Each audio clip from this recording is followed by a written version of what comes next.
기도하라 하실 때 기도를 멈추지 않는 우리 되게 하여 주시며 예배하라 하실 때 예배를 멈추지 않는 우리 되게 하시고 주님 앞에 순종하라 하실 때 순종할 수 있는 우리 되게 하여 주옵소서. 하나님의 때를 살아가야 되는데 그 하나님의 때를 살아가는 게 세상 어렵습니다.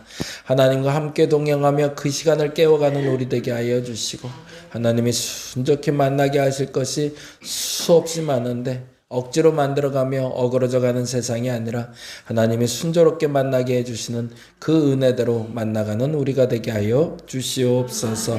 각 가정의 대소사를 놓고 기도합니다. 주께서 만지시고 채우시고 함께하여 주시옵소서. 김미정 원사님, 조미건 집사님 그리고 사랑하는 새 자녀를 위해서 기도합니다. 홀로 있는 시간에 외롭지 않도록 김미정 원사님 지켜주시고 신앙이 소홀해지지 않도록 공연뿐만 아니라 모든 여정에 집중하게 하여 주옵소서. 조병배 집사님 영적으로나 육적으로나 정신적으로나 강건하게 하여 주시옵소서. 우리 김영진 집사님 믿음의 기업 만들 수 있는 믿음의 사람 되게 하여 주시옵소서. 이정현, 이나라, 신슬기, 이보라 하나님 기억하여 주시고 믿음의 부모로서 영적인 부모 되게 하여 주시며 특별히 오빌이 하나 둘 만들어져 가고 있는데 그 새로운 계획 속에 주여 직접 관여하여 주시옵소서. 조성도 권사님 딸 민지를 놓고 기도합니다. 민지의 앞날을 주께서 책임져 주시옵소서. 지혜린 청년의 건강을 지키시며 그 앞날을 주께서 예비하여 주시옵소서. 지경공 원사님 검사 결과 좋으니 감사합니다. 하나님 윤영순 어르신 기억하여 주옵소서. 마지막까지 주께서 함께하여 주시옵소서. 박순난 집사님, 조도영 성도, 강미라 성도, 문정란 성도, 김성탄, 이서정 성도 신앙생활이 건강할 수 있도록 그 여건을 마련하여 주시고 주일 예배 성수할 수 있도록 그 준비도 하나님 함께하여 주시며 그 마음을 다잡아 주시옵소서. 김혜린 성도의 갯마을이 번창하게 하여 주시고 찾는 이들이 더 늘어나게 하여 주시며 특별히 최원수 성도 골절이 깨끗이 회복되게 하여 주시옵소서. 강신하 권사님, 윤시자 권사님의 건강을 기억하여 주시고 노년의 근심이 건강이나 다른 것이 생기지 않도록 하나님 붙잡아 주시옵소서. 박현숙 권사님의 아픈 허리와 다리를 주께서 만지시고 치유하시사 치료할 수 있는 여건도 허락하시고 결단도 허락하여 주시옵소서. 한미영 권사님 동생 한영규 성도를 놓고 기도합니다. 하나님 고아나사를 깨끗이 아물 수 있도록 지켜주옵시며 회복시켜 주시옵소서. 치유하여 주시옵소서. 치유 과정을 통해 주님을 만나게 하여 주시옵소서. 우리 장영민 집사님 오빠 장년한 성도를 위해서 기도합니다. 등급심사가 내일 있는데 순조롭게 좋은 결과 받을 수 있도록 하나님 인도하여 주시며 그 마음 또한 움직여 주시옵소서.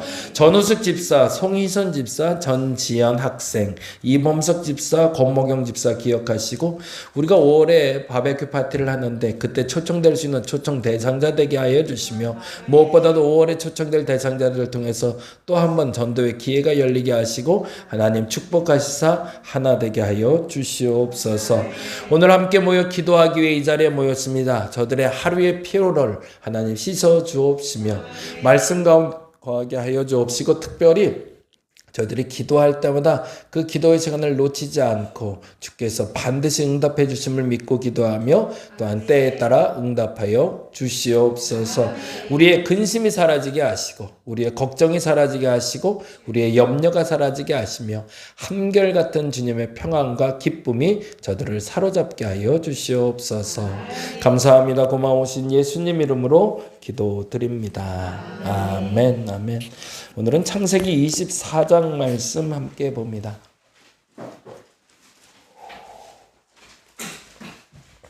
창세기 24장 조금 긴데 21에서 30절까지.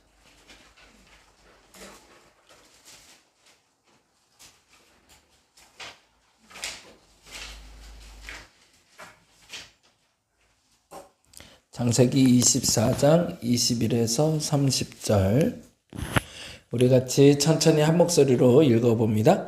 그 사람이 그를 묵묵히 주목하며 여호와께서 과연 평탄한 길을 주신 여부를 알고자 하더니 낙타가 마시기를 다하매 그가 반세겔 무게의 금 코걸이 한 개와 10세겔 무게의 금 손목걸이 한 쌍을 그에게 주며 이르되 내가 누구의 딸이냐 청하건대 내게 말하라. 내 아버지의 집에 우리가 유숙할 곳이 있느냐? 그 여자가 그에게 이르되 나는 밀가가 나홀에게서 낳은 아들 부두엘의 딸이니이다. 또 이르되 우리에게 집과 사료가 족하며 유숙할 곳도 있나이다. 이에 머리를 숙여 여호와께 경배하고 이르되 나의 주인 아브라함의 하나님 여호와를 찬송하나이다. 나의 주인에게 주의 사랑과 성실을 그치지 아니하셨사오며 여호와께서 길에서 나를 인도하사 내 주인의 동생 집에 이르게 하셨나이다 하니라. 소녀가 달려가서 이 일을 아버지 집에 알렸더니 리브가에게 오라버니가 있어 그의 이름을 라반이라. 그가 우물로 달려가 그 사람에게 이르러 그의 누이의 코걸이와 그 손의 손목걸이를 보고 또 그의 누이 리브가가 그 사람이 자기에게 이같이 말하더라 함을 듣고 그 사람에게로 나아감이라. 그때에 그가 우물가 낙타 곁에 서 있더라. 아멘. 우물가에서 기도와 응답이라는 제목으로 같이 좀 말씀 나누려고 하는데요. 우리가 너무 잘 아는 이삭과 리브가가 만나는 장면이에요. 근데 이제 이삭은 중매 결혼을 하는 거네요. 본인이 사랑했던 여인을 만나는 것이 아니라 아버지를 통해서 중매 결혼을 하는데 두 가지 중의적인 표현을 우리에게 주기 있어서 그냥 직설적인 표현으로 오늘 첫 번째 읽고 거기에 의미를 담은 우리 영적인 의미까지 같이 좀 살펴보려고 합니다. 첫 번째 의미는 배우자를 만날 때 어떤 기준으로 정해야 될까라는 거예요. 우리 자녀들이 결혼을 잘 해야 되는데 아유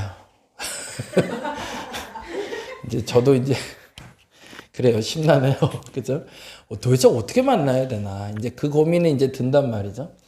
근데 뭐 둘이 좋아서 사귀겠다 했는데 그걸 또 막을 수도 없는 노릇이고. 그러면 미리 준비할 수 있다면 좋은데 이미 진행 중인 사람들은 어쩔 수 없고 진행 중이 아닌 사람들은 한번 돌이키면서 고민해 봤으면 좋겠습니다. 먼저 시작은 이렇게 됩니다. 7절 말씀인데요. 같이 한번 읽어보죠. 하늘의 하나님 여호와께서 나를 내 아버지의 집과 내 고향 땅에서 떠나게 하시고 내게 말씀하시며 내게 맹세하여 이르시기를 이 땅을 내 씨에게 주리라 하셨으니 그가 그 사자를 너보다 앞서 보내실지라 내가 거기서 내 아들을 위하여 아내를 택할지니라. 아브라함의 신앙 고백이 그대로 들어가 있어요. 예비하시는 하나님에 대한 고백이에요. 첫째는 하나님이 주리라 약속하셨기 때문에 하나님이 순적히 반드시 만나게 하실 것이다. 그 믿음이 아브라함에게 있단 말이죠. 근데 아브라함이 이 전제에 지켜야 될 두 가지가 있다고 얘기하네요. 첫 번째 뭐죠? 이 땅. 두 번째 내 씨. 이 땅은 뭘까요? 가나안. 하나님이 약속한 유업의 땅을 얘기하고요. 두 번째 내 씨는 이삭이죠. 그러면 이 약속이 이루어지기 위해서 필요한 조건이 두 가지가 있는 거예요. 첫째는 하나님의 약속이 반드시 성취된다는 믿음이고요. 그리고 그 믿음을 위해서 내가 지켜야 될 게 뭔가. 하나님은 저와 여러분에게 믿음의 가정을, 믿음의 가문을 이으라고 내게 믿음을 주셨다고 믿으시기 바랍니다. 사실은 그렇지 않으면 내가 믿음을 가질 의미가 참 많이 적어져요. 나 혼자 잘 먹고 잘 살기 위해서 믿는 건 맞습니다. 사실은. 그리고 내 믿음이 우리 자녀에게 그대로 전승되지가 않아요. 죄송하지만 그래요. 그건 쉽지가 않아요. 근데 우리는 바람이 있단 말이죠. 믿음의 가문을 이루고 싶은. 그런 의미에서 보면 아브라함은 큰 복이죠. 너로 말미암아 믿음의 가문을 이룬다고 했으니까.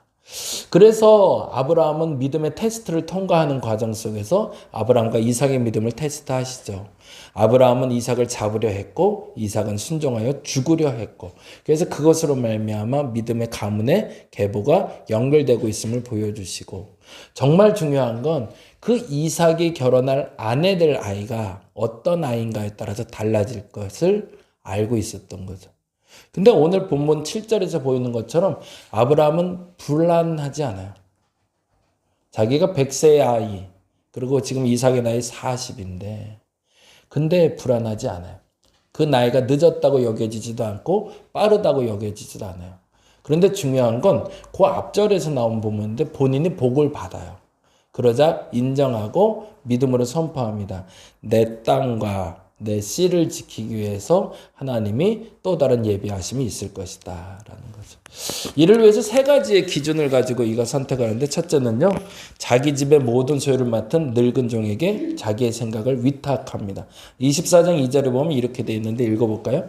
아브라함이 자기 집 모든 소유를 맡은 늙은 종에게 이르되 청하건대 내 허벅지 밑에 내 손을 넣으라. 이 늙은 종이 우리가 이제 예전에 성경 보면서 아는 것처럼 이삭이 낳기 전에 내 재산을 주겠다고 얘기했던 엘리에셀이죠.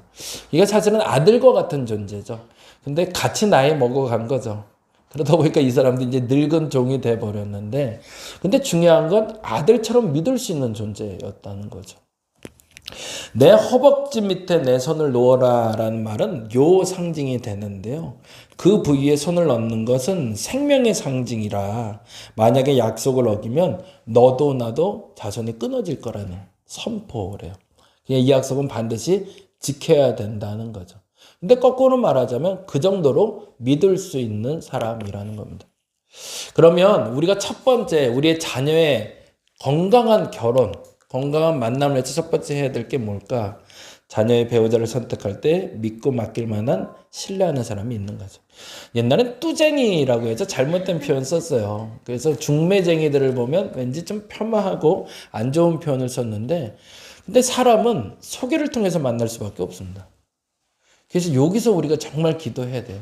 내 아들이 만날 여자, 내 딸이 만날 남자를 정확하게 잘 소개할 사람을 허락해달라고.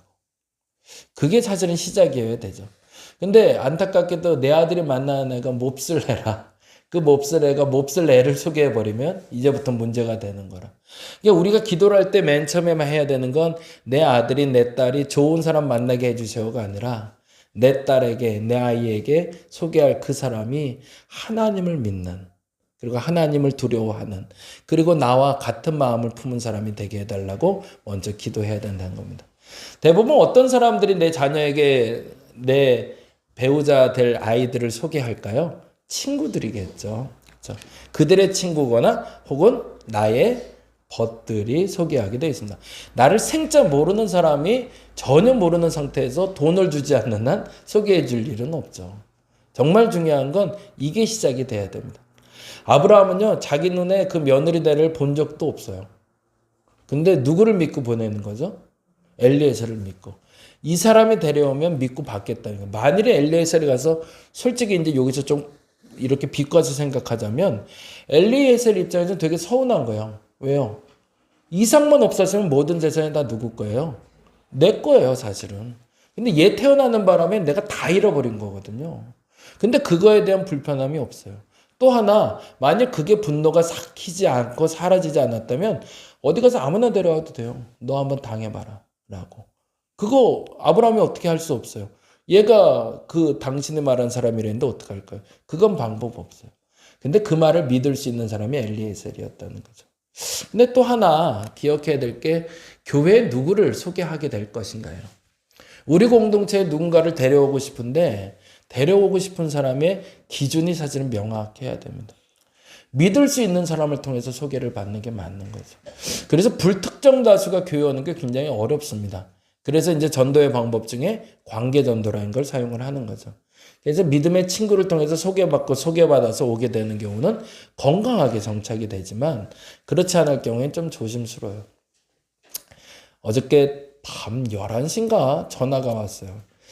급한 전화 아니면 밤에 안 하잖아요. 근데 그 컬러링이 소리가 이제 제가 못 받았죠. 11시쯤이라. 그래갖고 못 받은, 제가 진동으로 해놓고 자는 바람에 못 받았다가 보고서 전화를 했더니 뭐 당신은 사랑받기게 나와요. 그래서 이게 예수 믿는 분이구나. 그래서 누군가 나 아는 분이 있는데 목소리가 굉장히 하이톤이시더라고요. 여자분인데 지나가다가 현수막을 봤대.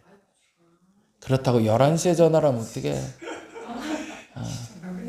너무했죠. 그래서 근데 또 당신은 사랑받기 위해 전화. 그러니까 어떻게, 그래서 또 예수 믿는 사람인 것 같아서 그냥 전화 받았어요. 우쿨렐레를 하고 싶다는 거예요. 그래갖고 얘기 들었더니 뭐 반이 뭐 조금 좀 해보기도 했고, 근데 가다 보니까 지금 얘기 안 하면 놓칠 것 같아 전화했다. 제가 뭐라 그랬게요. 네, 매진됐어요. 그랬어요. 지금 사람 꽉 차서 못 받는다 그랬어요. 죄송한데 거짓말 좀 해야겠더라고. 제 생각에 그분을 받았다간 우리가 너무 힘들겠더라고. 저 굉장히 이거 죄송한 표현이고 인간적인 표현인데요. 전도할 때 우리가 함부로라는 표현을 쓰지 않지만 인간적으로 우리 솔직하게 전도했으면 좋겠습니다. 내가 감당하지 못할 사람을 전도해 놓고 그것 때문에 힘들어할 필요는 없거든요.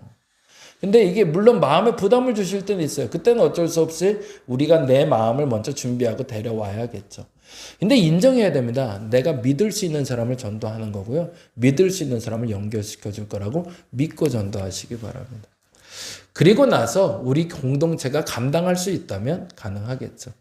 그래서 무조건이라는 단어 저는 매우 불쾌하게 생각합니다. 두 번째인데요. 이제부터는 아브라함의 고백이에요. 한번 보세요. 24장 4절. 족속 중에 아내를 택하라고 되어 있어요. 4절 말씀 읽어볼까요? 내 고향 내 족속에게로 가서 내 아들 이삭을 위하여 아내를 택하라. 이거는 아브라함의 바람입니다. 아까 말한 대로 엘리에셀을 믿었기 때문에 두 가지 약속을 받는 거예요. 첫째는 내 아들에 대한 안전장치를 하겠다는 거예요. 그 여인이 어떤 여인인지는 내가 가늠할 만큼 내 안전장치가 있다는 거예요. 결혼할 때 아이들에게 배우자를 놓고 기도하라고 기도 제목을 가지라는 얘기합니다. 뭐 돈도 좀 있으면 좋고 건강했으면 좋고 찾게끔 뭐 이런 조건들이 많이 붙어요. 근데 정말로 필요하다는 거죠. 어떤 조건이 필요할까요? 내가 합한 조건이 필요한 거죠. 죄송하지만 내 아이와 그리고 그 아이가 살아갈 세상이 나하고는 전혀 다른 세상일 수도 있어요. 근데요, 우리 정확하게 인정하거든요. 결혼은 둘이 결혼하는 게 아니라 가족과 가족이 결혼한다고. 그렇다면 내가 만났을 때 수용할 수 있는 사람이 되어야겠죠. 내 기준이 있어야 됩니다. 이 정도의 사위, 이 정도의 며느리는 내가 인정할 수 있어라고. 그리고 솔직하게 누구에게 먼저 얘기해 주는 거예요? 내 자녀에게 얘기해 주는 거. 미안한데 엄마는 아빠는 이 정도는 됐으면 좋겠어. 근데 이 정도가 기준이 뭐예요? 내 아이가 안 다칠 거죠. 내 아이가 감당할 수 있는 그 기준을 제안을 해주는 거예요. 내 기준에 조금 더 이뻤으면 좋겠고 조금 더 돈 많았으면 좋겠고 조금 더 남보다 낫으면 좋겠다는 건 객관적인 기준은 아니거든요. 근데 내 아이에게 맞는 기준으로 내 아이를 보호할 수 있는 기준이 이 정도라면 하나님 이 정도는 허락해 줄 거라는 믿음으로 기도해도 된다는 얘기입니다. 아브라함이 택한 조건은 내 족속입니다. 우리 안에 내 것 그리고 내가 보기에 우리 공동체를 지킬 수 있는 조건. 앞서 말씀드린 대로 전도했을 때 그 사람이 와서 우리 공동체를 파괴할 것 같다면 미연에 방지하는 게 맞다라는 얘기죠. 그래서 두 번째 이렇게 질문할 수 있어야 됩니다. 자녀의 배우자를 선택할 때 안전장치가 될 만한 가정은 어떤 가정일까? 나와 관계를 맺게 될 그 사돈 관계가 될 사람의 가정은 어떤 가정이면 좋을까? 근데 이거 솔직히 정직해야 돼요. 가난해도 괜찮아요, 사실은. 그건 절대적인 기준은 아니에요. 조금 못생겨도 괜찮아요. 그것도 절대적인 기준은 아니에요. 기도하며 받으셔야죠. 이 정도. 우리 아이에겐 이 정도는 돼야 우리 아이가 평생을 살아갈 힘이 생기겠다. 그 기준은 여러분이 지금부터 정해서 잘 기도하시기 바랍니다. 세 번째인데요. 선택의 조건을 또 제안할 수 있어야 됩니다. 이게 매우 중요했는데 24장 5절과 6절, 8절과 9절인데 앞서 말씀드린 대로 아브라함은 뭐를 지켜내는 게 중요하다고 그랬죠? 두 가지였습니다. 첫째는 내 씨와 그 땅입니다. 그러면 내 씨가 뭐를 지키게 하기 위해서 결혼을 시키는 거예요? 그 땅을 지키게 하기 위해서.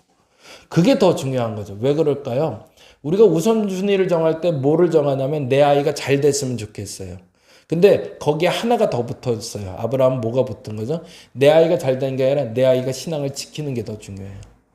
내 아이가 신앙을 지키지 못한다면 그거는 이렇게 하라고 얘기를 부탁을 합니다. 5절 6절 볼까요? 읽어보겠습니다. 종이 이르되 여자가 나를 따라 이 땅으로 오려고 하지 아니하거든 내가 주인의 아들을 주인이 나오신 땅으로 인도하여 돌아가리까? 뭐라고 그러죠? 아브라함이 그에게 이르되 내 아들을 그리로 데리고 돌아가지 아니하도록 하라. 무슨 말이에요? 만일에 며느리가 그 땅, 아브라함의 고향에서 나오고 싶어 하진 않아요. 근데 이삭과는 결혼하고 싶어 해. 그러면 이삭을 글로 데려가도 될까요? 라고 얘기하는 거예요. 둘이 괜찮다고 하니까. 근데 아브라함은 뭐라 그래요? 데려가지 말라는 거죠. 또 8절 9절 거꾸로인데요. 만일 여자가 너를 따라오려고 하지 아니하면 나의 이 맹세가 너와 상관이 없나니 오직 내 아들을 데리고 그리로 가지 말라. 그 종이 이에 그의 주인 아브라함의 허벅지 아래에 손을 넣고 이 일에 대하여 그에게 맹세하였더라. 무슨 말이죠? 이삭과 리브가는 어디 살아야 된다는 거예요? 지금 여기를 떠나게 하지 말라라는 거죠. 이게 믿음의 자리를 얘기하는 겁니다. 그 믿음의 자리가 무엇인지가 분명해야 됩니다. 그러자면 내 아이에게 먼저 믿음의 자리가 있어야겠죠. 나에게 믿음의 자리가 우리 아이에게도 믿음의 자리여야 됩니다. 그래서 그 믿음을 지킬 수 있다면 상관없어요. 근데 그 믿음을 지킬 수 없을 것 같다면 우리는 구해야 됩니다. 그래서 그 믿음을 지킬 수 있는 자리, 두 번 다시 양보하지 못할 자리가 필요하다는 거죠. 세 번째 질문은 뭐냐면 절대 포기 못할 조건이 무엇인가를 보라는 겁니다. 요즘 와서 고민은 여기서 한번 우리가 공간을 바꿀 때가 오지 않을까라는 질문이에요. 저 스스로는. 절대적인 자리가 여기는 아니거든요. 우리 교회가 여기에 절대적으로 있어야 되는 건 아니에요. 근데 어느 순간까지는 절대적으로 여기 있어야 돼요. 하나님이 떠나지 말라 하시면. 교회로서는 저는 그 고민을 하고 있어요. 근데 만일에 지금쯤이라고 얘기하며 하나님이 허락하시면 그때는 옮겨야겠죠. 그리고 그때를 놓치면 우리는 가장 중요한 걸 잃게 될 겁니다. 아이들의 믿음 지키기 위해서 그 아이에게 반드시 지켜라라고 말할 수 있는 그 한 가지가 있으신가요? 그걸 여러분이 바르게 알려주시기 바랍니다. 예전엔 그래서 보편적으로 무슨 얘기를 했냐면 교회 나오지 않는 아이는 안 돼였어요. 교회 다니는 사람, 이게 가장 단순하게 얘기할 수 있는 조건이에요. 근데 요즘은 그게 쉽지가 않아요. 그렇다면 죄송해요. 우리 태근이한테 들은 얘기라 그 얘기가 정확한데, 그러자면 대한민국의 남자 여자 중에 90%를 버리고 10% 중에 찾아야 된다고? 이게 쉽겠냐고? 차라리 90% 중에 찾아서 그걸 10%로 만드는 게 더 빠르지 않겠냐고? 틀린 얘기는 아니에요. 그만큼 지금 예수 믿는 사람들끼리의 결혼은 어려워요. 그렇다면 전제가 되는 게 있어야 되겠죠. 그래서 그 전제가 무엇인지를 찾는 게 중요합니다. 저는 스스로 그리고 이제 결혼을 준비하는 예비 청년들한테 꼭 하는 말은 믿음입니다. 근데 그 믿음은 하나님에 대한 믿음 이전에 네가 믿을 수 있는 사람이고 내가 믿을 수 있는 사람이면 좋겠다라는 전제를 저는 제안을 해요. 그게 흔들리지 않으면 그 사람하고는 괜찮아. 근데 만일에 그 사람의 말이나 행동이 믿을 수 없다면 아무리 나를 사랑해도 그 사람에게 가지 마라고 얘기를 해요. 사랑은요, 생각보다 빨리 식거나 빨리 사라집니다. 어찌 보면 평생을 살아갈 수 있는 힘은 믿음입니다. 하나님에 대한 믿음이기도 하지만 나와 그에 대한 신뢰가 깨져버리면 부부 생활은 완전히 망가지는 거거든요. 여러분 스스로에게 자녀들에 대해서는 어떤 것을 보고 있는지. 자, 이걸 이제 교회에다 얘기하자면 어떤 기준으로 우리는 우리 교인들을 맞이해야 될까요? 이런 사람이면 우리 교회 와도 돼. 이런 사람이면 다른 흠결이 있어도 우리 교회 와서 함께 할 수 있어. 그 기준이 있는 여러분 됐으면 좋겠습니다. 그 기준은 각자가 다 다를 수는 있어요. 근데 분명한 건 그 기준만 있으면 내가 그 사람 품을 수 있다면 그 사람이 왔을 때 그 사람 덕분에 남게 될 거예요. 근데 만일에 그 기준이 우리에게 아무에게도 존재하지 않는다면 어떤 사람이 와도 우리 교회는 적응을 못할 겁니다. 왜? 그 기준을 가진 사람이 없어서 그 사람을 지켜줄 수가 없기 때문입니다. 오늘은 그래서 그렇게 기도했으면 좋겠습니다. 믿음의 사람을, 요거 이제 넘어갈게요. 네, 기도는 이런 건데요. 세 가지인데, 첫째, 믿을 만한 사람이 있는지 여러분 찾아보시기 바랍니다. 여러분 자녀에 대해서도 그렇고, 이제 앞으로 내가 전도할 대상, 이 사람 믿을 만한 사람인가? 다시 한번 좀 점검해 보세요. 두 번째, 안전한 가정이란 어떤 가정일까? 이거 굉장히 위험한 단어입니다. 어머니가 없어도 돼요. 아버지가 없어도 돼요. 그런데 아이가 그 홀어머니 밑에서 건강하게 자랐다면 괜찮아. 이런 기준인 거죠. 양가 부모가 다 있어야 되고 돈도 많아야 이런 기준이 아니라 아이가 비록 부모를 일찍 잃었다 할지라도 그 아이를 건강하게 키우는 할머니가 있다면 오케이. 이런 기준이 우리에게 분명히 필요하다는 거고요. 마지막 중요한 게 포기 못할 부분이 뭔가? 저는 어떤 사람을 봐도 이 부분이 제일 중요하다고 여깁니다. 신앙을 시작하는 분들, 신앙이 성숙한 사람들, 어떤 사람을 만나도 저에게 잘해주는 사람도 좋죠. 근데 저에게 잘해주는 사람보다 저는 정말 좋아하는 사람은 믿을 수 있는 사람입니다. 그 말에 신뢰를 가질 수 있는 사람, 그 행동에 신뢰를 가질 수 있는 사람이라면 저는 우리 교회에서 맞이할 준비가 되어 있습니다. 여러분은 어떤 사람이면 맞이할 수 있을까요? 기도로 준비해서 믿음의 후손을, 그리고 우리 믿음의 다음 교인들을 준비할 수 있는 저와 여러분 되시기를 간절히 바랍니다. 기도하겠습니다. 내게 믿을 만한 사람이 있는가? 매우 중요한 질문입니다. 하나님을 믿는 사람이 있는가가 아닙니다. 내 모든 것을 다 털어놔도 저 사람은 나를 지켜줄 사람이야. 그 믿음이 흔들리지 않을 사람이야 라고 말할 수 있는, 믿을 수 있는 사람이 있는지를 찾아보게 하시고 내가 그 믿을 수 있는 사람인지를 알게 하여 주옵소서. 안전한 가정이란 뭘까? 편안한 가정이 아니라, 일반적인 가정이 아니라 이 정도면 건강한 가정이라 말할 수 있는 기준이 무엇인지 내가 스스로 판단할 수 있게 하여 주옵소서. 무엇보다 그 어떤 사람을 만나도 그 사람을 통해서 포기하지 않을 그 부분이 무엇인지 알게 하여 주옵소서. 앞으로 새로운 사람이 또 우리 교회에 오게 될 겁니다. 그리고 그 사람이 또 우리와 함께 신앙생활을 하게 됩니다. 그 전도 대상자에게 이왕이면 믿을 수 있는 사람이 왔으면 좋겠습니다. 말이나 행동에 거짓이 없고, 말이나 행동에 가식이 없고, 말이나 행동이 조금 거칠고 좀 불편하게 하고 좀 소극적이도 상관없습니다. 그 말에 진심이라 믿을 수 있는 사람들, 그런 이들을 우리 교회를 보내주셔서 함께 그 믿음의 공동체를 만들어가게 하여 주시옵소서. 오늘은 그래서 배우자들을 위해서, 그리고 우리 자녀의 배우자들을 위해서 기도하려고 합니다. 그리고 특별히 우리 교회에 새로 오게 될 전도 대상자를 놓고 기도합니다. 하나님, 나의 기준이 분명하여 그들을 품게 하여 주시옵소서. 하나님, 순종히 만나게 하실 줄로 믿습니다. 그 믿음으로 나가게 하여 주시옵소서. 감사합니다. 고마우신 예수님 이름으로 기도드립니다. 다 같이 기도하고 돌아가겠습니다. 하나님 감사합니다.